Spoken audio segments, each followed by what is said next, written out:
Set number कितना होगा ये? सेट 4, जिसमें क्वेश्चन होगा 31 से लेके 40 तक। ठीक है, 31 यानी 31 नंबर क्वेश्चन है कि cos 48 degree minus sine 42 degree का मान क्या होगा।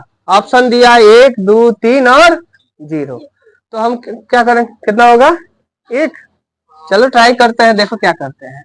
यहाँ पे cos जो 48 डिग्री है इसको लिख सकते हैं 90 डिग्री माइनस 42 डिग्री और माइनस साइन 42 डिग्री। तो cos होने 90 होने के कारण यह जो है cos किस में चेंज होता है, साइन में। तो लिखेंगे साइन 42 डिग्री, इधर माइनस क्या है साइन 42 डिग्री, दोनों क्या हो गया कट गया। तो क्या आंसर आया, इसलिए ऑप्शन क्या हो जाएगा, आया समझ में। चलो अब जो है 32 नंबर क्वेश्चन क्या कह रहा है, 32 नंबर कि बहुलक बराबर 3। अब यहाँ क्या होगा गुना डॉट डॉट -2 माध्य। याद करो तुम लोग को बताए होंगे कि बहुलक बराबर क्या होता है, बहुलक बराबर 3 माध्यक -2 माध्य। क्या यह फॉर्मूला होता है।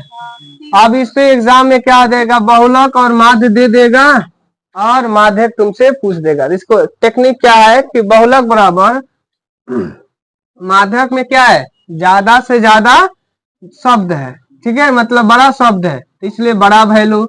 और माध्य में क्या है, छोटा शब्द है इसलिए किसके साथ क्या है, छोटा वैल्यू। हमेशा एग्जाम में तुमसे गलती करा देता है क्या कि बहुलक बराबर ऐसे लिख देगा 2 माध्यक -3 माध्यक। तो ध्यान रखना ऐसे नहीं, गलत हो जाएगा ये सही है। कैसे, माध्यक में क्या है ज्यादा लेटर है, यानी यह माध्यक और माध्य में है, यह बड़ा शब्द है और यह छोटा। तो माध्यक जो है बड़ा है तो यहाँ किसके साथ 2 के बदले क्या रखेंगे 3, और इसके साथ क्या रखेंगे 3 के बदले 2, यानी क्या होगा बहुलक बराबर 3 माध्यक -2 माध्यक। कभी कभी ऐसे भी घुमा के देता है, इसको लाके इधर जोड़ देगा, लिखेगा ऐसे बहुलक बराबर माइनस देगा तो क्या हो जाएगा प्लस 2 माध्य बराबर 3 माध्य। ऐसे भी कभी कभी एग्जाम में लिखता है, तो वही बात करेंगे, इधर जाएंगे तो उधर माइनस हो जाएगा ना, कोई दिक्कत नहीं। तो ऐसा भी लिखना क्या है सही है, इसलिए हम लोग हाँ ये याद रखना है, ये गलत है ये सही है, ठीक है। तो इसलिए यहाँ पे क्या भराएगा, माध्यक भराएगा यहाँ पे।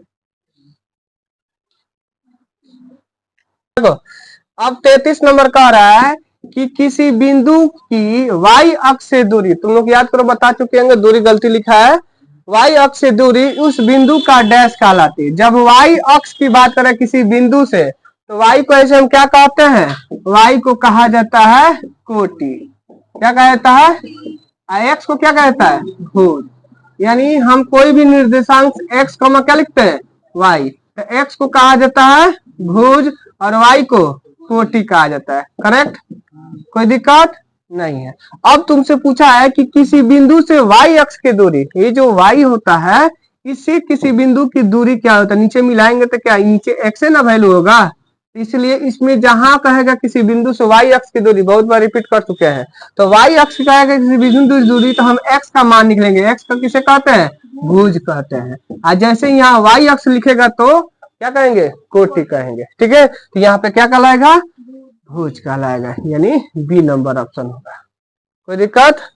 चलो 34 नंबर क्वेश्चन है कि बिंदु 8, 6 की दूरी मूल बिंदु से होगा। जैसे मान लो यहाँ पे ऐसे लाइन, ये मूल बिंदु है और 8, 6 यानी x का वैल्यू 8 और y का वैल्यू 6 लगभग मान लो इधर है, तो यहाँ से इन दोनों के दूरी जो है क्या होगा 8, 6। तो हम लोग जानते हैं मूल बिंदु का निर्देशांक क्या होता है 0, 0। याद रखना मूल बिंदु का निर्देशांक क्या होता है 0, 0। तो हम लोग दूरी सूत्र लगा देंगे डायरेक्ट, क्या होता है इसमें से इसको घटाना है, तो हम जब मूल बिंदु से दूरी होता है तो फॉर्मूला बताए होंगे, दूरी बराबर कि x² प्लस y², बताए हैं कि नहीं। तो x का काम करेगा यह और y का काम करेगा ये, यानी 8 का स्क्वायर कितना होता है, चलो पहले लिख देते हैं 6 का स्क्वायर, 8 का स्क्वायर 64 और 6 का 36, तो कितना हुआ 100। 100 किसका स्क्वायर रूट होता है 10 का, यानी 10 यूनिट आंसर हो जाएगा, 10 इकाई। जो ऑप्शन कहाँ है सी नंबर है समझ में। आसिफ कहेगा दो बिंदुओं के बीच की दूरी ज्ञात करने से, मान लो ये एक्स दे दे ऐसे, यह दे दे x2 y2, तब कहेगा तो ऐसे करेंगे रूट अंडर दूरी पूछेगा दो बिंदुओं से, तो ठीक है x2 माइनस x1 का whole square plus y2 minus y1 का होल स्क्वायर, सब रिपीटेड क्वेश्चन हो रहा है, कोई दिक्कत। चलो 34 हो गए, उसके बाद 35 कह रहा है कि समांतर श्रेणी 2 7 12 डॉट डॉट का 11वें पद कौन है। तो 11वां पद निकालने के लिए सबसे पहले हम tn का फॉर्मूला पता होना चाहिए। tn बराबर क्या होता है a plus n minus 1 into D, यह हमारा tn है। और फिर कहे तुम sn यानी u कहेगा, ठीक है, तो होगा n by 2 a plus l, ऐसे भी बनता है, या sn बराबर n by 2 2a plus n minus 1 into D, यह दोनों का फॉर्मूला यूज करके हम सम निकाल सकते हैं। तो यहाँ पूछा है कि 2, 7, 12 डॉट डॉट का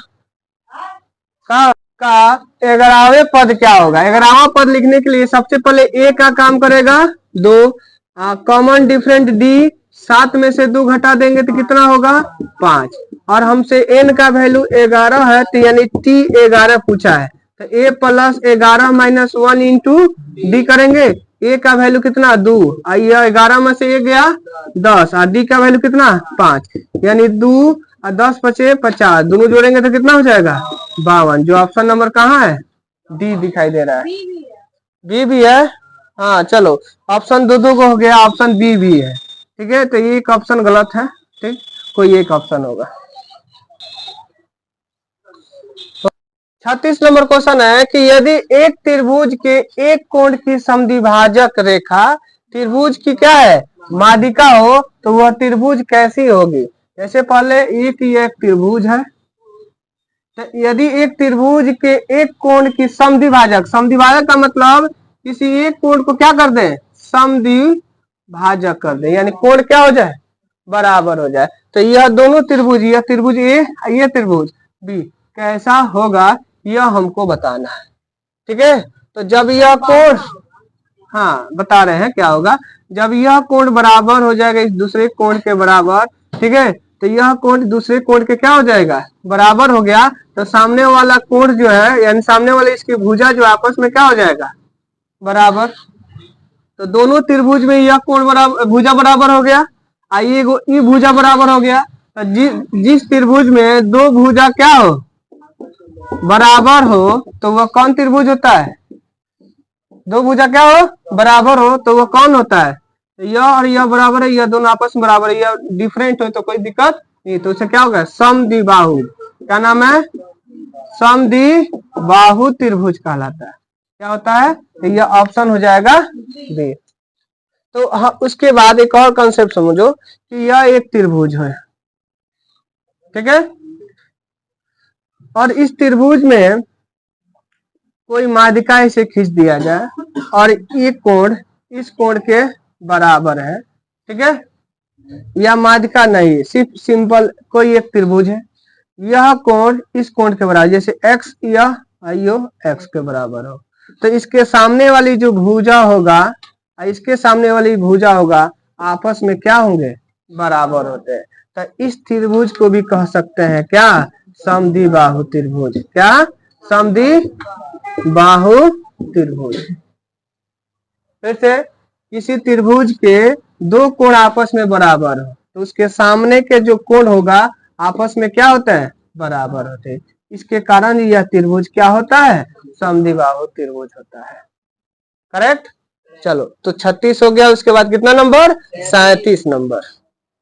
37 नंबर क्वेश्चन कह रहा है कि पाई एक संख्या है, कौन सी संख्या है, तो ध्यान रखना पाई सिर्फ कहेगा तो यह एक अपरिमेय संख्या है, क्या कहेगा अपरिमेय संख्या है। जैसे पाई का वैल्यू कहे जैसे 22 बटा 7 तो यह परिमेय संख्या है। इसके आगे यही क्वेश्चन होगा, ठीक है। तो इसमें क्या हो जाएगा आंसर, बी आंसर होगा अपरिमेय। ध्यान रखना कि परिमेय किसे कहते हैं, जिसे P बाई क्यू के रूप में लिखा जाए, Q नॉट इक्वल 0। P और Q क्या होना चाहिए, तो पूर्णांक होना चाहिए। पूर्णांक का मतलब इसमें पॉजिटिव भी होता है, नेगेटिव भी होता है और शून्य भी होता है। यानी जैसे लिख सकते हैं -2/5, यह भी क्या हो जाएगा, सब परिमेय। 1/5 भी लिख सकते हैं, 2 भी लिख सकते हैं, -2 भी लिख सकते हैं। हाँ वो भी हो जाए 0.314, यह भी हमारे परिमेय संख्या के रूप में। यह भी लिख सकते हैं 3 का 1 के ऊपर रेकरी, ठीक है, जिसे बार कर सकते हैं। यह भी हमारा हो सकता है, क्योंकि यह जैसे रेकरी हटेगा तो 3 है, नीचे 9 हो जाएगा। यह हटेगा तो क्या हो जाएगा 34 बटा बिना बार वाला यानी बिना रेकरी वाला क्या होता है 0 होता है समझ में। तो पी वाई क्यू ग्रुप है कि नहीं। अपरिमेय जो हमेशा रूट के अंदर होता है, ठीक है। अपरिमेय क्या होता है, रूट के अंदर, रूट से बाहर निकलेगा तो परिमेय, रूट के अंदर होगा तो समझ में आया। तो ये हम लोग 37 हो गया। उसके बाद देखिए फिर आ गया फिर वही क्वेश्चन कि 38 नंबर कि 22/7 कितना लिखा है, 22/7 कौन सी संख्या है, तो परिमेय हो, क्या हो जाएगा, परिमेय संख्या हो। क्योंकि अभी जस्ट बताया है कि पाई कहेगा तो अपरिमेय, अपरिमेय संख्या। अब पाई का वैल्यू कहेगा 22/7 तो क्या कहेंगे, परिमेय संख्या। इसका भाग भी कहें 3.14 तभी क्या होगा, परिमेय संख्या। क्या होगा, परिमेय संख्या है समझ में। चलो और क्वेश्चन देखते हैं। देखो 3939 कर है 44 सेंटीमीटर परिधि 44 सेंटीमीटर परिधि वाले वृत्त की त्रिज्या क्या होगा। यानी परिधि की बात किया है, 44 की क्या वृत्त का है। तो हम लोग जानते हैं कि वृत्त की परिधि कितना होता है, वृत्त की परिधि कितना होता है 2 पाई आर। तो वृत्त की परिधि दिया है 44 सेंटीमीटर, यहाँ लिखेंगे 44 सेंटीमीटर 2। अब पाई का वैल्यू कितना लिखेंगे, आर नहीं पता है, देखो 22 दूना खत्म हो गया एक बार में। आर का वैल्यू कितना हो जाएगा 7 सेंटीमीटर, होगा कि नहीं। जो ऑप्शन देखो तो 7 सेंटीमीटर है कि नहीं। तो जो ऑप्शन कहाँ है, ध्यान रखना डब्बा में मीटर है, यानी डी में क्या है मीटर है, यहाँ क्या है सेंटीमीटर। अगर तुमसे इसमें पूछ दे व्यास कितना होगा, तो व्यास क्या होता है, रेडियस का डबल होता है। तो कितना हो जाएगा 2 गुना 7 सेंटीमीटर, कितना हो जाएगा 14 सेंटीमीटर। देखो ऑप्शन भी दिया है, लेकिन हमसे क्वेश्चन क्या पूछा है, त्रिज्या पूछा है, इसीलिए याद रखना। और वृत्त का क्षेत्रफल कितना होता है, ठीक है, कितना पाई आर स्क्वायर। एक और फॉर्मूला याद रखना है कि दूरी बराबर n गुना वृत्त की परिधि यानी 2 पाई आर। एक और फॉर्मूला याद रखना, दूरी की जगह पे लिख सकते हैं चाल गुने समय, चाल गुने समय बराबर n गुना 2 पाई आर। अब इसमें कहाँ लागू होता है, तो कहेगा कोई व्यक्ति है वह एक वृत्ताकार मार्ग पर 4 राउंड घूमता है। कितना राउंड, तो 4 राउंड घूमता है, क्लॉकवाइज या एंटी क्लॉक कोई भी कह देगा, ठीक है। और यदि उस वृत्त की त्रिज्या जो है, उस वृत्ताकार जो है फिगर है उसकी त्रिज्या 7 सेंटीमीटर है, तो वह 4 राउंड कितना दूरी तय करेगा। तो वही फॉर्मूला लगाएंगे यही कि दूरी बराबर क्या n into 2 pi R. n का वैल्यू कितना है 4, रेडियस 7 है, यानी 2 गुना पाई का वैल्यू 22/7, यहाँ 7 रख देंगे, कोई दिक्कत। तो देखो तो 7 क्या हो जाएगा, कट गया, 22 44 होगा, 4 गुने 44 कितना हुआ 4 चौका 16, 4 चौका 16 17, 176 सेंटीमीटर वो क्या दूरी तय करेगा, है समझ में। तो ऐसे भी क्वेश्चन आ सकता है, कोई दिक्कत। चलो लास्ट क्वेश्चन जो है पढ़ लेंगे। 40 कितना नंबर 40। अभी जस्ट बताए हैं कि बिंदु इतना और इतना के बीच की दूरी, यानी वही तो हम लोग फॉर्मूला लगाएंगे कि दूरी सूत्र बराबर क्या हो जाएगा √अंडर x2 माइनस x1 का प्लस y2 माइनस y1 का। तो क्या यह हमारा क्या काम करेगा x2 का, यानी 4 में से कितना घटाएंगे 2 का होल स्क्वायर प्लस यह 1 में से 3 घटाएंगे का होल स्क्वायर। 4 में से 2 जाएगा 2 का होल स्क्वायर, आइए -3 का एक में से 3 जाएगा, कितना होगा? -2 का होल स्क्वायर, यानी 4 आई हो जाएगा 4, 4 4 8, 8 को लिख सकते हैं 2√2। जो ऑप्शन कहाँ दिख रहा है? ऑप्शन नहीं है, तो इसमें थोड़ा रूट लिखने में प्रॉब्लम हुआ था, इसीलिए छोड़ दिया गया था। सब में रूट है। अब बताओ तो क्या ऑप्शन होगा? ए। तो ऑप्शन क्या हो जाएगा? ए, 2√2 है। समझ में? इस तरह क्या हुआ? फिनिश हो गया यह क्लास। ठीक, अब उसके बाद सेट नंबर 5 हम लोग देखेंगे, जिसमें 50 क्वेश्चन होगा। ठीक।